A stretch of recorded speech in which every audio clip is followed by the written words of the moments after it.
Pratap police inspector होता आणि तो रात्री कुठली तरी एखादी स्त्री बाहेरून आणून आपल्या घरी आणायचा व संपूर्ण रात्र आपल्या वृद्ध आईचे पाय दाबायला ठेवायचा, जेणेकरून आईला वाटेल की तिचा मुलगा खूप चांगला आहे आणि ज्या स्त्रीवर त्याला मन आलं तिच्याशी आपली कामवासना तो मिटवून घेई आणि सकाळ झाल्यानंतर तो ती परत नेत असे.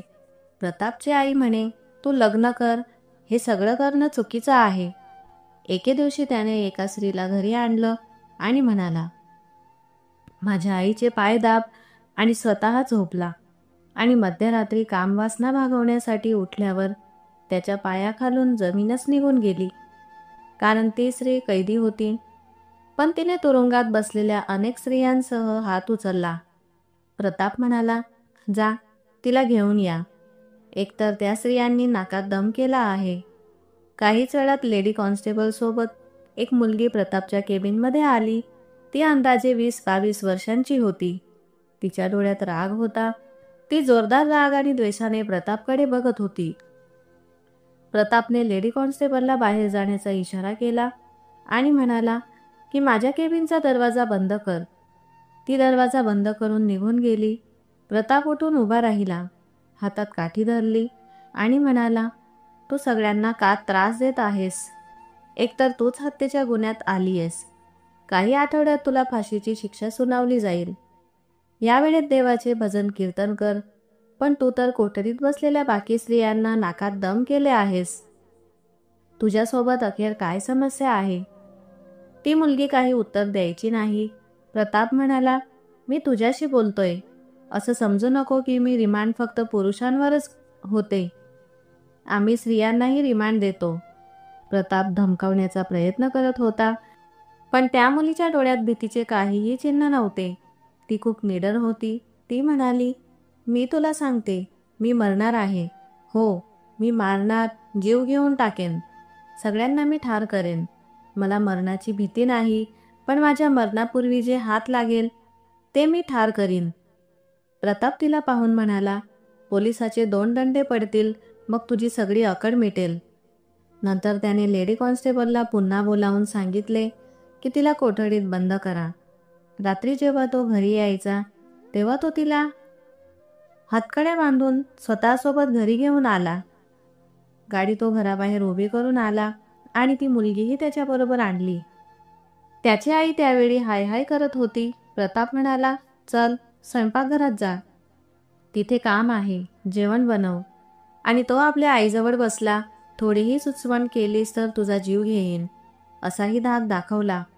ती मुलगी स्वयंपाकघरात गेली आणि जेवण बनवू लागली. तोपर्यंत प्रताप आपल्या आईजवळ बसत होता. त्याची आई त्याच्याकडे मोठ्या रागाने बघत होती आणि म्हणाली, तू पुन्हा कुठली मुलगी उचलून आणलीस का? तुला लाज का येत नाही? प्रताप म्हणाला, पोलिसांनी आपली शरम विकली नाही तर मजबुरीत ती विकावी लागते, म्हणून शरम विकून टाकणं अधिक योग्य आहे. तुम्ही हे बाजूला ठेवा.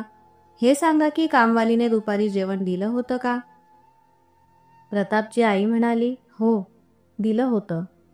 पायांच्या वेदनांनी माझं आयुष्य नरक बनवून ठेवलंय. ती मुलगी अर्ध्या तासात सगळं तयार करून घेऊन आली. प्रतापने स्वतःही जेवण केले आणि त्याने आईलाही खाऊ घातलं. ती मुलगीही जेवण करत होती. नंतर त्याने तिच्या हातकडीचं एक टोक आपल्या आईच्या पलंगाजवळ बांधलं आणि मुलीला सांगितले, इथे बस, माझ्या आईचे पाय दाब. त्यावेळी त्याची आई गाढ झोपेत गेली होती. ती मुलगी प्रतापच्या आईचे पाय दाबू लागली. प्रताप निघून गेला आणि आपल्या खोलीत बिछाण्यावर पडून झोपला. अर्धी रात्री झाल्यानंतर त्याचे डोळे उघडले. त्याला ठाऊक होते की आता त्याची आई खूप गाढ झोपेत असेल. बाहेर गेल्यावर पाहिले की आईच्या 4 पायीवर बसलेली थोडीशी अडखडत होती. कदाचित खूपच झोपेत होती, परंतु तरीही ती आईचे पाय दाबत होती. प्रतापने तिच्या हातकडीची कडी काढली आणि म्हणाला, चला, या, बाकीची रात्र मला आनंदी कर. अजून नंतर तुला त्या स्त्रियांना त्रास देण्यापासून दूर राहायचं आहे. ती मुलगी आपला हात सोडण्याचा प्रयत्न करू लागली आणि म्हणाली, मी तुझ्या खोलीत जाणार नाही. प्रताप म्हणाला, असे कसे नाही जाणार? तुझी अकडही थांबवायची आहे ना. अर्धी रात्र पुरेशी आहे. अर्धी रात्री तू पोलिसांसोबत घालवशील. सकाळपर्यंत तुझी सगळी अकड निघून जाईल. जास्त तमाशा करण्याची गरज नाही. त्याने तिला खेचून आपल्या खोलीत नेले, दरवाजा बंद करून तिला पलंगावर फेकले. पण त्याने शर्टचे बटन उघडण्याचा आणि त्या मुलीबरोबर काहीही अनुचित करण्याचा प्रयत्न करण्यापूर्वी त्या मुलीने जे काही केले ते पाहून प्रतापचे होश उडाले. प्रताप स्वतः एक भ्रष्ट पोलीस निरीक्षक होता आणि तो लाच घेत होता. जरी त्याची आई अनेकदा म्हणाली होती की तू प्रामाणिकपणे आपली ड्युटी पार पाड, तो म्हणाला, प्रामाणिकपणे काहीच मिळत नाही. प्रामाणिकपणाने फक्त गोळ्या मिळतात, ज्या पोलिसांच्या छातीत शिरतात. मीही प्रामाणिकतेने काम सुरू केले होते, पण जेव्हा कधीही एखाद्या गुन्हेगाराला पकडायचो, माझे अधिकारी म्हणायचे की वरून कॉल आला आहे, याला सोडून दे. मी आपला जीव जोखीमात घालून मृत्यूशी लढत प्रामाणिकपणे काम सुरू केले होते. एखादा गुन्हेगार पकडायला अनेक दिवस, कधीकधी महिने जात होते. आणि जेव्हा मी त्याला कोठडीत टाकून विचार करायचो की मला प्रमोशन मिळेल, तेव्हा वरून फोन येई आणि ते म्हणायचे, याला सोड. अशा प्रामाणिकपणाचा आणि त्या मेहनतीचा काय फायदा, ज्यासाठी वेतनाबाहेर आपल्याला एक शिलाही मिळत नाही. घर चालवणं कठीण होतं, त्यामुळे चांगलं की मी लाच घेतो आणि गुन्हे पकडण्याऐवजी आरामात बसतो. त्याची आई म्हणे, तुला तुझ्या कामात प्रामाणिक राहिलं पाहिजे. मी कधी तुला काही मागितले नाही. प्रताप म्हणे, आपल्याला कदाचित सुखसुविधा पाहिजे नसतील, पण मला हव्यात. सकाळी बाजारात जाताना तो भाजीवाल्याच्या पाट्यावर जाऊन उभा राहायचा. तो भाजीवाला जाणत होता की प्रताप 1 रुपया पण देणार नाही. त्याप्रमाणे तो राशनवाल्याकडून मोफत राशन घेत असे, फळवाल्यांकडून मोफत फळं घेऊन येई आणि आईला देई. काम करणारी कामवाली येत, पण तिने पैसे मागितले नाहीत. तिलाही माहीत होते की पैसे मिळणार नाही आणि काम सोडल्यास दंडेही खावे लागतील. सर्वसामान्य दाखलदारांविरुद्ध तक्रार पोलीस स्टेशनला करता येई, पण जेव्हा गुन्हेगार पोलीस असतील तेव्हा त्यांची तक्रार कुणाकडेच ऐकली जात नाही. म्हणून सर्व इन्स्पेक्टर प्रतापला घाबरत होते. कोणताही सण येण्याआधी तो मोटरसायकलवर बसलेल्या लोकांना हेतुपुरस्सर थांबवून त्यांच्या कागदपत्रांची चौकशी करायचा. 1500 रुपये घेई आणि ज्यांच्याकडे कागदपत्र असत त्यांच्याकडूनही उलटे-सुलटे नियम दाखवत 200-300 रुपये किंवा जे जे हाताला लागलं ते घेई, असं तो करायचा. त्याची पगार आता 300 होती, पण वरच्या लोकांकडून तो 50 ते 60 हजार रुपये कमवत असे. त्याची पगार कमी होती, पण वरच्या लोकांकडून तो 50 ते 60 हजार कमवत असे. त्याच्याशिवाय त्याची ड्युटी लेडीज जेलमध्ये होती, जिथे गुन्हेगार स्त्रियांची चौकशी केली जायची. प्रताप त्या स्त्रियांना एकटे खोलीत बोलावून घेत असे आणि जसं काही पोलीस करतात तसंच तो करायचा. जर कोणी तरुणी जेलमध्ये आली तर तो तिला घरी घेऊन जाई. ती घरात जेवण बनवायची आणि रात्री तो तिच्याबरोबर स्वतःच्या गरजा भागवायचा. सकाळी परत पोलीस स्टेशनला घेऊन जाऊन तुरुंगात बंद करायचा. प्रतापच्या आईला त्या सगळ्या चुकीच्या वर्तनाची जाणीव होती. ती वारंवार सांगायची की असे काम सोड, असं करू नकोस, एक दिवस तुला पश्चाताप करावा लागेल. पण प्रतापला आईच्या गोष्टी कळत नसत आणि तो वारंवार म्हणायचा की काळानुसार जगावे लागते आणि आजकालचा काळ असाच आहे. तो म्हणायचा की आता ही वेळ नाही जेव्हा प्रामाणिकपणाला पदके मिळायची किंवा पगार वाढायचा. आता मेहनत आणि प्रामाणिकपणाची किंमत नाही, कोणतंही पदक नाही, काहीही नाही. सीमेवर सैनिक रोज मरण पावतायत आणि त्यांच्या कुटुंबियांना फक्त सांत्वना मिळते, कोणालाही काही मिळत नाही. मी हे सर्व पाहिलंय. एकदा एका मुलीला खोट्या प्रकरणात पकडले होते. प्रतापला ठाऊक होतं की ती मुलगी निरपराध आहे, कारण ती रडत होती आणि पुन्हा पुन्हा बोलत होती, मी काहीच केले नाही. तो मुलगा एका श्रीमंत वकिलाचा मुलगा होता, ज्याने त्या मुलीच्या सोबत गैरवर्तन केले होते. आणि जेव्हा ती मुलगी त्याच्या विरोधात तक्रार करायला गेली तेव्हा तिच्या विरुद्धच तिच्यावर वेश्यापणाचा आरोप लावून तिला तुरुंगात टाकले गेले. ती मुलगी खूप सुंदरही होती आणि खूप रडत होती. ती म्हणत होती, मी न्याय मागायला आली आहे आणि मला गुन्हेगार बनवून तुरुंगात टाकलं गेलं. हा काय अंधारमय कायदा आहे. प्रतापला हुकूम मिळाला होता की या मुलीचा रिमांड तुमच्या पद्धतीने घ्या. फक्त कोणत्याही परिस्थितीत तिला असे बोलायला लावायचे की तिने स्वतःच्या तोंडून कबूल करायचे की तिने वकिलाच्या मुलावर खोटा आरोप लावला आहे. वकिलाच्या मुलाने तिला काही केलं नाही आणि या कामासाठी त्याला वकिलांकडून आणि पोलिसांकडून देखील एक्स्ट्रा पैसे मिळत होते. प्रतापने ती मुलगी रात्रभर आपल्या घरी नेली. आधी त्याने तिला म्हटले, माझ्या आईचे पाय दाब. ती मुलगी खूप सभ्य आणि निर्दोष होती. वारंवार प्रतापकडे म्हणत होती, इन्स्पेक्टर साहेब, मी निरपराध आहे. देवासाठी मला न्याय द्या. त्या वकिलाला शिक्षा करा. पण प्रतापने त्याचप्रमाणे वागले जसं त्याला अधिकारी सांगून गेले होते. त्याने तिच्या हातकडीचा एक टोक आपल्या आईच्या 4 पायशी बांधला आणि ती मुलगी त्याच्या आईचे पाय दाबत राहिली. अर्ध्या रात्री प्रतापने दरवाजा उघडला आणि ती मुलगी घाईघाईने खेचत आपल्या खोलीत घेऊन गेला. ती खूप घाबरलेली होती आणि म्हणत होती, तुम्ही हे काय करत आहात? तुम्हाला लाज वाटत नाही का?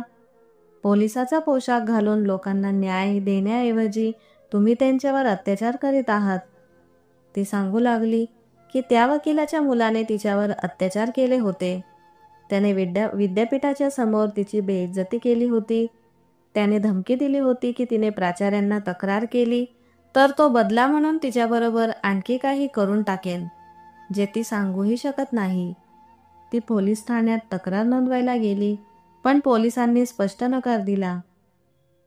जेव्हा तिने जोराने तक्रार नोंदवण्याचा आग्रह धरला, तेव्हा उलट तिलाच खटला करून तुरुंगात टाकले गेले.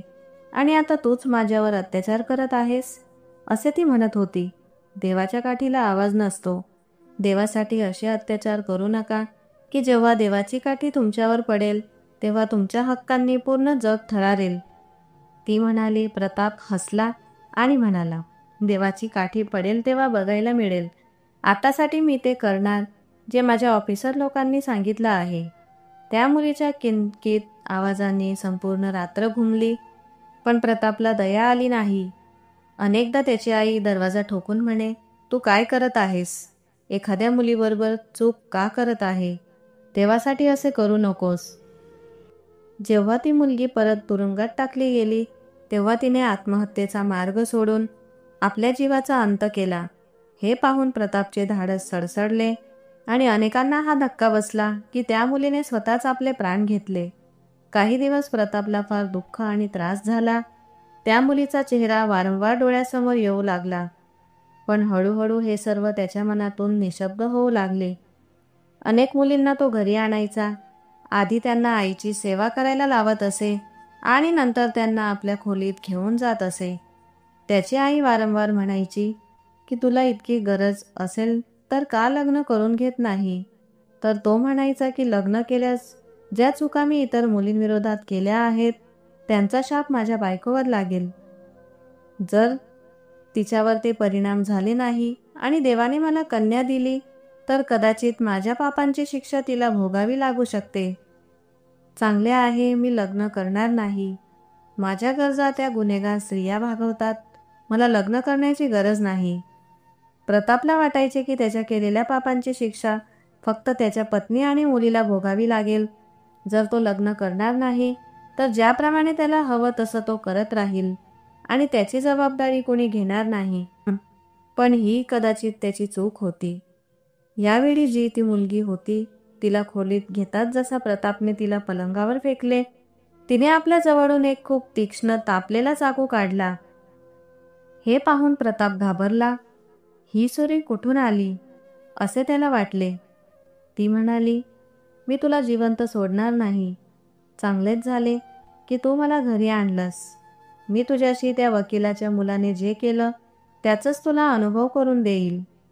ती मुलगी वकिलाच्या मुलाच्या हत्येच्या प्रकरणात पकडली गेली होती आणि तिला फाशीची शिक्षा व्हावी असा निर्णय होणार होता. प्रताप अजूनही समजू शकत नव्हता. ती म्हणाली, तुला माहिती आहे का पोलिसांवर हल्ला केल्यास शिक्षा काय आहे? ती म्हणाली, मला तर आधीच फाशीची शिक्षा होत आहे. बिकट शिक्षा माझ्यावर आणखी काय येऊ शकेल? तुला माहिती आहे मी कोण आहे? मी त्या मुलीची बहीण आहे जिच्यावर वकिलाच्या मुलाने अत्याचार केले होते आणि त्यामुळे मी वकिलाच्या मुलाचा खून केला. आणि आता तुझी बारी आहे. प्रतापने विचार केला की एक सामान्य मुलगी त्याला काय नुकसान करू शकेल. म्हणून म्हणाला, तू स्वतःला पहा आणि नंतर मला पहा. तुला पोलिसांच्या शक्तीचा अंदाजच नाही. ती मुलगी म्हणाली, तुला माझी ताकद काय आहे हेही ठाऊक नाही. प्रताप जसं तिच्याकडे उडी मारली तशी ती चटकन मागे हटली. प्रतापने तिचा मनगट पकडला आणि जोरदार धरले की ती सुरी सोडेल, पण त्याच्या पोटाखाली तिने जोरात लाथ मारली आणि प्रतापला तिचा हात सोडावा लागला. तेवढ्यात ती वार करण्यापूर्वी ती वेगाने मागे सरकून खोलीच्या दारातून बाहेर निघून गेली आणि दार बंद करून बाहेरून कुलूप लावले. त्या मुलीला कदाचित लढाईची जाणीव होती, कारण तिला स्वतःचे रक्षण करणे येत होते. हे पाहून प्रतापचे होश उडाले. त्याला भीतीही वाटू लागली की कदाचित ती मुलगी त्याला ठार करून टाकेल, कारण तीच त्या मुलीची बहीण होती जिने तुरुंगात आत्महत्या केली होती. आणि जी मुलगी वकिलाच्या मुलाचा खून करू शकते ती पोलिसालाही माफ करणार नाही. त्या मुलीवर प्रतापने अत्याचार केले होते आणि त्याने अत्याचाराला साथही दिली होती, पण त्याला हे कळलेच नव्हते की बदला घेण्यासाठी तिची लहान बहीण येऊन पूर्ण तयारीने येईल. पुढच्या दिवशी सुट्टी होती आणि तो विचार करतच होता की ती झोपल्यावर तो तिला दोरीने बांधून तिला शिक्षेचा नमुना दाखवेल. सकाळी दरवाजा उघडताच त्याने पाहिले की ती मुलगी दरवाजाच्या मागे लपली आहे. तिने जोरात एखादी जड वस्तू प्रतापच्या डोक्याला मारली आणि तो त्या ठिकाणी बेशुद्ध पडला. तिने दरवाजा बंद करून प्रतापला खिड्याप्रमाणे जमिनीवर घोडवून टाकलं.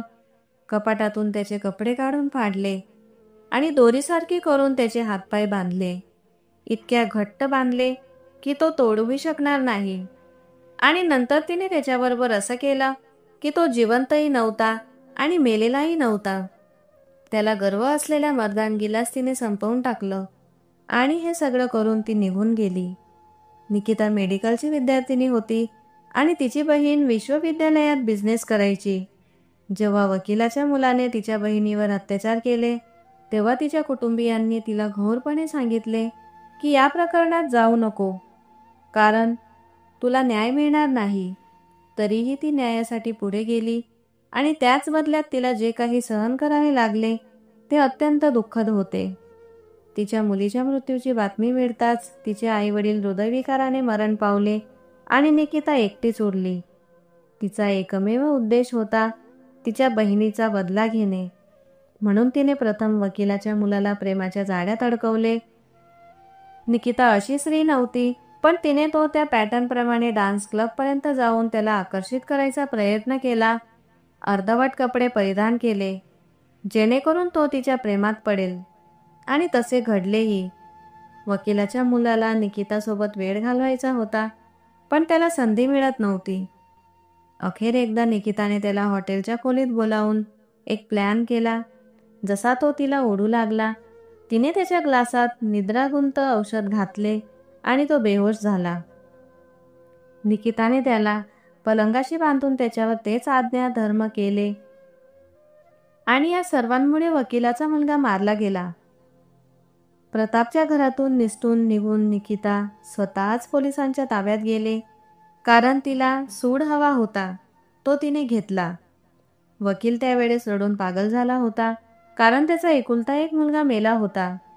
तिने तिच्या बदल्याने ते आनंदी घर उद्ध्वस्त केलं आणि तिने प्रतापला पण तेच घडवले, कारण तिला ठाऊक होतं की तिच्या बहिणीचा दुसरा गुन्हेगार इन्स्पेक्टर प्रताप होता आणि त्याने जो अत्याचार केला होता अशा लोकांचीच ही शिक्षा असावी असं तिने ठरवलं.